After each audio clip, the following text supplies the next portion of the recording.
dignidad ko. Hindi ko na mahanap. Whenever I go out, whenever I walk, I feel like I'm a naked woman walking. Hindi ko alam anong gagawin ko. I'm so embarrassed. And I'm sorry that you get to see that. Welcome sa isa na namang episode ng Ayon sa Batas, ang programang legal na nagpapaalala sa inyo na huwag mong kalilimutan mag-delete ng messages kung ayaw mong i-post yan ng ex mo sa Facebook kapag nag-break kayo. Kasi balang araw yung mga messages mo sa ex mo, pwedeng gamitan yan laban sa'yo as your extrajudicial confession in court. And to know more about sa extrajudicial confession, panoorin nyo yung part 1 and part 2 ng previous video kung saan pinag-aralan natin kung pwede bang makulong si former President Duterte dahil sa kanyang extrajudicial confession sa Congress. Pero ang topic natin ngayong araw ay tungkol kay Maris Racal, Anthony Jennings at kay Jam Villanueva. Si Anthony ay ang ex-boyfriend ni Jam Villanueva at kaya nag-break si Anthony at Jam ay dahil kay Maris. Apparently, naglalandian na pala si Anthony at si Maris habang magkarelasyon pa si Anthony at si Jam Villanueva. Dahil dyan, naglabas ng resibo si Jam in the form of screenshots na nagpapahiwatig na sinulot ni Maris si Anthony kaya nag-break si Anthony at Jam. So ang pag-uusapan natin ngayon ay kung meron bang batas na nilabag si Jam Villanueva dahil sa kanyang pag-post ng screenshot ng messages ni Anthony at Maris.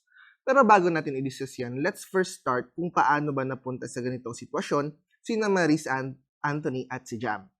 Naging magkarelasyon si Jam at Anthony sometime around 2018 kasi sa isa sa mga interview ni Anthony, sinabi niya na pumasok siya ng showbiz noong 2018 at sila na ni Jam noong mga panahon na yon.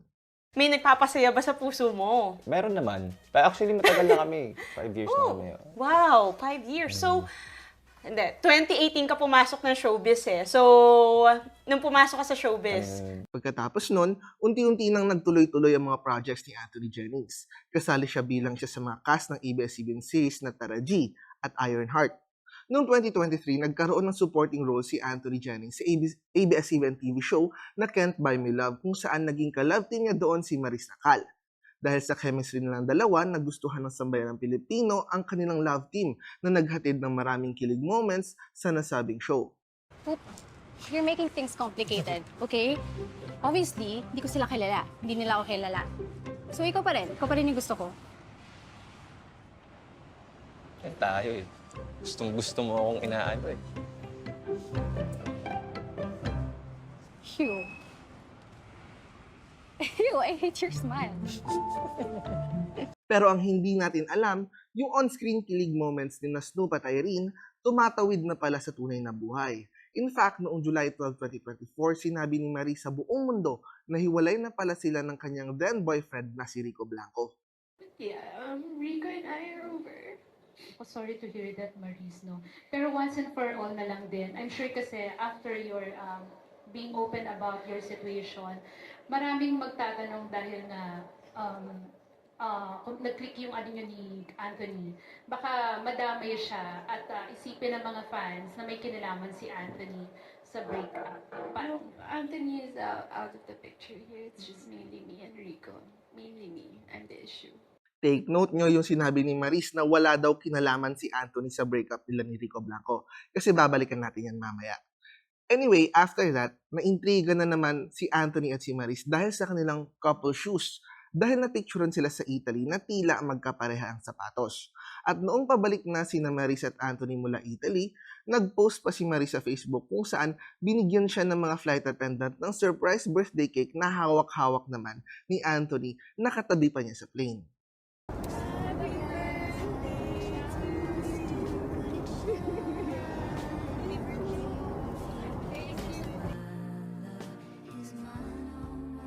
Dahil dyan, nagtanong ang maraming netizens at Pilipino kung magkarelasyon na nga ba si Anthony at si Maris. During this time, ang alam pa rin ng sambayan ng Pilipino ay may girlfriend si Anthony Jennings. At para takpan ng intriga kina Maris at Anthony, sa isang interview, nagbigay ng paliwanag si Maris tungkol sa issue ng di umano'y couple shoes nila ni Anthony Jennings. Ayon kay Maris, nagkataon lang daw na same sila ng shoes ni Anthony. Pag-usapan muna natin yung nag-twinning yung sapatos. Kasi hindi ka namin, never ka namin natanong tungkol doon. Actually, nagkataon lang talaga na same type ng shoes. Nagkataon lang talaga na yun yung sapatos. Matagal na akong may ganun sapatos. Pagkalipas ng ilang linggo, naglabas na ng public statement si Anthony Jennings na sinasabing ilang buwan na pala silang hiwalay ni Jam at ginigiit pa rin niya na magkaibigan lang daw sila ni Maris. Well, yes, hiwalay na kami. Ngayon ko lang din sasabihin kasi, yes, matagal, months ago na rin kami hiwalay ni Jam. Kay Maris, nadadamay si Maris eh. Si Maris, magkaibigan lang po kami and sana magtigil lang yung mga ganun issues. Hindi lang po. Pagkalipas ng ilang araw, nag-post na si Jam ng mga screenshots niya ng conversations ni Anthony at Maris. Merong mga photos na naghahalikan si Maris at si Anthony, and even though krenos out ni Jam yung mukha ng nasa picture, halatang halata pa rin na si Anthony at Maris naman yung naghahalikan sa picture. And of course, kasama sa screenshots ni Jam, yung mga messages ni Maris na naging meme na ngayon, katulad ng I'll touch myself na lang, yung smoke then yung Miss My Body, at meron pang screenshots kung saan nagsabi na si Anthony ng I love you kay Maris. So it goes to show, habang girlfriend pa ni Anthony si Jam, ay talagang naglalandian na si Anthony at Maris. So pagkatapos pagpiyastahan ng mga tao ang screenshots ni Jam, naglabas na si Maris ng statement na nagdedetalye ng buong katotohanan. Yun pala, may nade-develop na pala talagang feeling si Maris kay Anthony nung time na nagsushoot pa lang sila ng Can't Buy Me Love. Kaya si Anthony ang naging dahilan kung bakit pala talaga nag-break si Maris at Rico. It all started last June of 2024 when I sensed that there was this brewing attraction between Anthony and I. Nadala ako sa emotions ko and I knew that was wrong. I came clean right away. I told my ex everything and I admitted things to him. And then we broke up. So ayon kay Maris, kaya daw siya nakipaglandian kay Anthony kasi pinapalabas daw ni Anthony na single siya kahit hindi naman. And pinatotohanan naman yan ng mga friends at workmates ni Maris kasi may mga netizens na malapit kay Maris ang nag-post sa Facebook na sinasabing ang pagkakaalam nga nila kay Anthony Jennings ay single. He would tell all the people who were close to me that he was single. At ayon kay Maris, ilang beses daw siyang nag-request kay Anthony na maglabas na ng statement na hiwalay na talaga sila ni Jam para hindi magmukhang third party si Maris between Jam and Anthony. Pero nung lumabas yung screenshots ni Jam, doon lang daw niya napag-alaman na kaya pala hindi makapaglabas ng statement si Anthony na hiwalay na sila ni Jam is because sila pa pala nung time na naglalandian si Anthony at Maris. And upon reading those screenshots, dun ko napagtagpi-tagpi lahat na kaya pala hindi siya makapag-release ng statement dahil sila pa pala this whole entire time. Pero to be fair, naglabas din ng statement si Anthony na inaako niya ang lahat ng pagkakamali at humihingi siya ng apology kay Jam at Maris. Sa lahat ho ng mga nangyari nung nakaraang araw, sa lahat ho ng mga taong nasaktan ko, especially po si Maris at si Jam, humihingi ho ako ng tawad sa dalawang babae. Kaya ang pag-uusapan natin ngayon ay kung meron bang nilabag na batas si Jam Villanueva nung nilabas niya yung screenshots na messages ni Anthony at Maris. Para sa kaalaman ng lahat, meron tayong Republic Act No. 10173 o mas kilala bilang Data Privacy Act of 2013. Para mas maintindihan nyo yung batas, kailangan muna nating i-define kung ano yung ibig sabihin ng words na process, personal information, sensitive personal information, at data subject ayon sa Data Privacy Act. Kasi medyo technical yung mga terms na yan. Ayon sa Section 3, Paragraph G ng Data Privacy Act, pag sinabing personal information, ito yung mga information na maaaring magresulta sa pagkakakilanlan ng isang tao. Halimbawa dyan, yung pangalan, itsura, o yung address niya. Sa kaso ni Jam, yung personal information dito ay yung pangalan at pictures ni na Maris at ni Anthony. Ayon naman sa Section 3, Paragraph L ng nasabing batas, kapag sinabi naman nating sensitive personal information, ito yung mga information na may kinalaman sa lahi ng tao, marital status, religious affiliation, health, education, pati na rin ang kanyang sexual life. Sa issue natin ngayon, yung sensitive personal information dito, yung sinabi ni Maris na I'll touch myself na lang, smoke then kasi yun yung mga information na may kinalaman sa sexual life ni Maris. Section 3, Paragraph C naman ng Data Privacy Act, ay nagde-define sa term na data subject, kung saan ito yung mga tao na pinaprocess yung kanyang personal information or sensitive personal information. Sa issue natin ngayon, ang data subject natin ay si Maris at Anthony kasi sila yung kinuhaan ng personal information at sensitive personal information.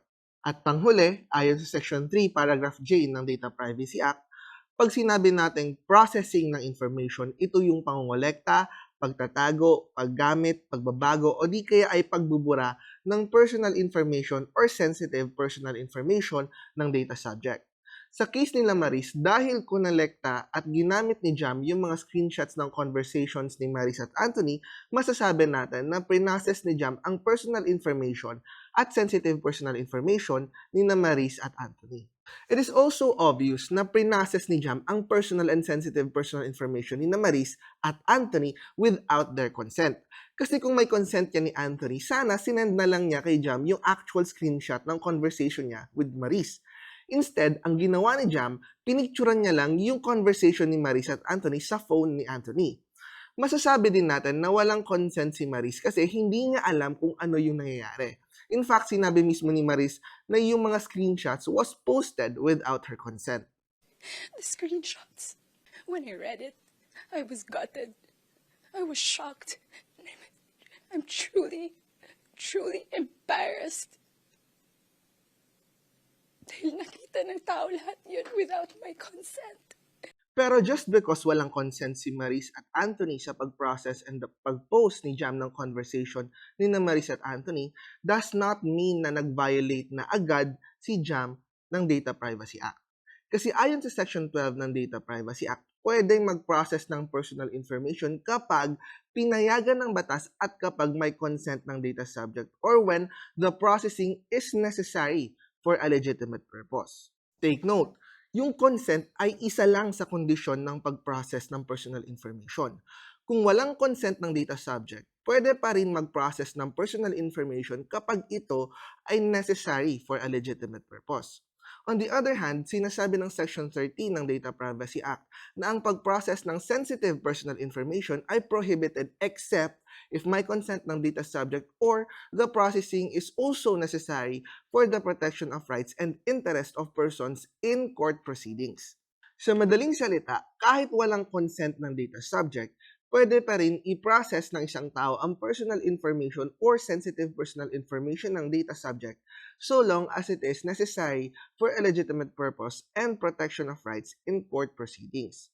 Sa kaso ni Jam, ayon sa kanyang mga posts sa Facebook, shinare daw niya yung screenshots ng conversations ni Maris at Anthony because, ayon kay Jam, she needs to set the record straight and she needed to be heard.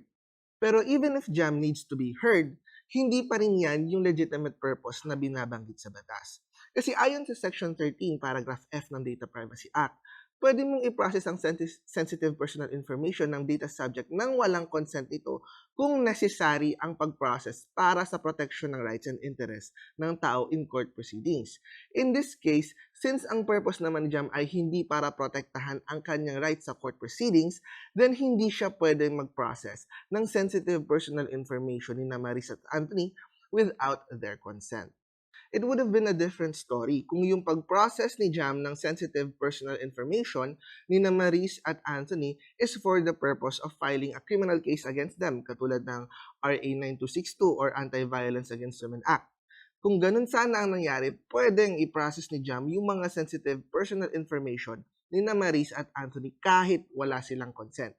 Granting for the sake of argument na legitimate purpose pa rin yung right to be heard ni Jam, hindi pa rin siya pwedeng mag-process ng sensitive personal information. Kasi ayon sa isang case decided by the National Privacy Commission, para hindi ma-violate yung Data Privacy Act, dapat necessary yung pag-process ng sensitive personal information para ma-achieve ang legitimate purpose. Sa kaso ni Jam, kung gusto lang pala niya na mapakinggan, she could have done it nang hindi niya kailangang i-post yung mga screenshots ni Maris at Anthony. Pwede niya sabihin lang sa Facebook post niya na niloko siya ni Anthony at Maris kasi all she needs is to be heard. Finally, dahil nga sa pag-process ni Jam ng personal information without any authority ni Maris at Anthony, pwedeng makulong si Jam ng 3 to 6 years at pwedeng magmulta ng 500,000 to 4 million pesos. Ayon yan sa Section 25B ng Data Privacy Act.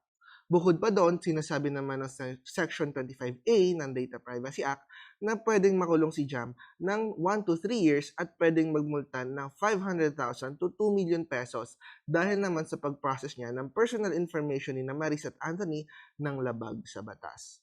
Bago natin tapusin ang video na ito, gusto ko lang mag-thank you sa mga viewers at subscribers ng channel na ito dahil nakamit na natin yung 1,000 subscribers.